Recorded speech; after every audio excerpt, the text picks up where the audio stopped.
Di dunia digital yang serba nggak pasti ini, gimana sih caranya sebuah organisasi bisa tetap nyampe ke tujuannya? Nah, hari ini kita bakal kupas tuntas rahasia di balik manajemen risiko teknologi informasi. Ini tuh bukan cuma pertanyaan teori loh. Buat organisasi, apalagi yang di sektor publik. Kalau sampai salah langkah di dunia digital ini, wah, layanan buat kita semua, buat masyarakat, bisa macet total. Jadi yuk kita cari jawabannya bareng-bareng. Dulu mungkin kita mikirnya manajemen resiko itu cuma buat jaga-jaga biar nggak ada bencana. Tapi sekarang udah beda banget. Ini tuh soal gimana caranya kita bisa memainkan ketidakpastian, mengubahnya jadi keunggulan strategis. Dan taruhannya gede banget loh, karena ini ngaruh ke kualitas layanan publik sampai efisiensi penggunaan uang kita semua. Intinya begini, manajemen risiko yang proaktif itu ibaratnya kayak perisai canggih di era digital. Coba deh kita lihat poin-poinnya. Dia nggak cuma nangkis serangan dari luar, tapi juga aktif melindungi dan ningkatin kualitas layanan publik. Dia jadi fondasi yang kokoh buat setiap keputusan penting, mastiin nggak ada Rp1 pun sumber daya yang sia-sia, dan yang paling penting, ini ngebangun kepercayaan kita sebagai masyarakat. Oke, sebelum kita bisa kelola risikonya, kita mesti sepakat dulu nih soal definisinya. Apa sih sebenarnya risiko itu?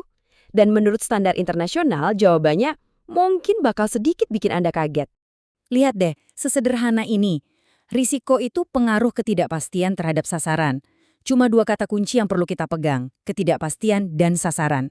Jadi, apapun yang bikin tujuan kita jadi nggak pasti, mau itu efeknya bagus atau jelek, itulah yang namanya risiko.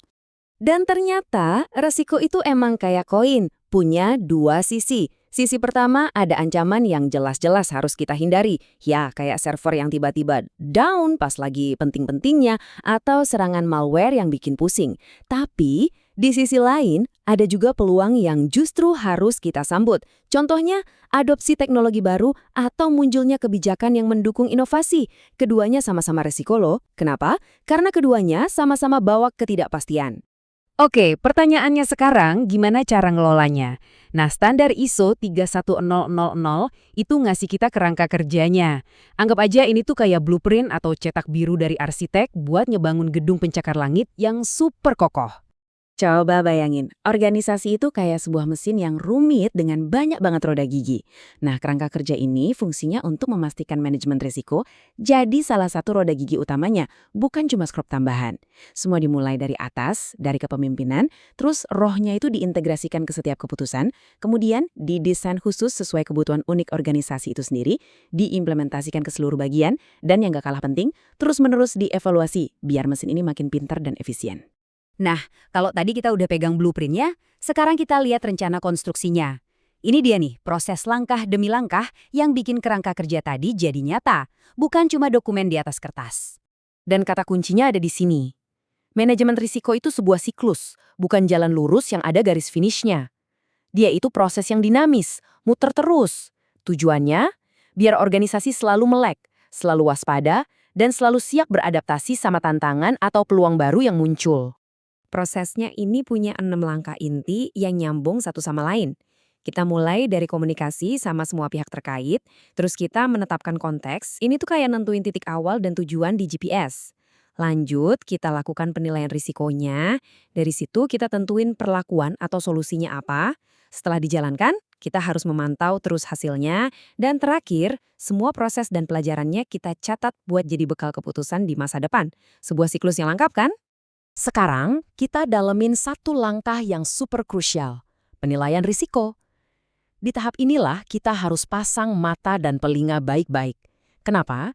Karena ancaman itu bisa datang dari mana aja.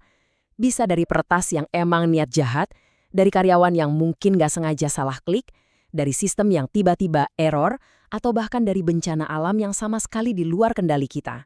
Terus gimana cara kita ngukur semua kemungkinan risiko ini? Nah, disinilah momen ahanya. Dengan matriks analisis risiko ini, kita nggak lagi main tebak-tebakan. Caranya gampang.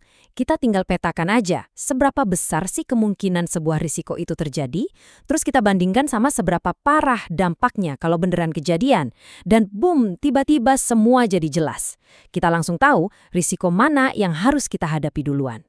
Tapi ada satu hal yang harus kita ingat. Kerangka kerja secanggih apapun, proses yang paling detail sekalipun, semuanya bakal sia-sia tanpa satu elemen kunci. Elemen yang paling penting dari semuanya, yaitu manusia.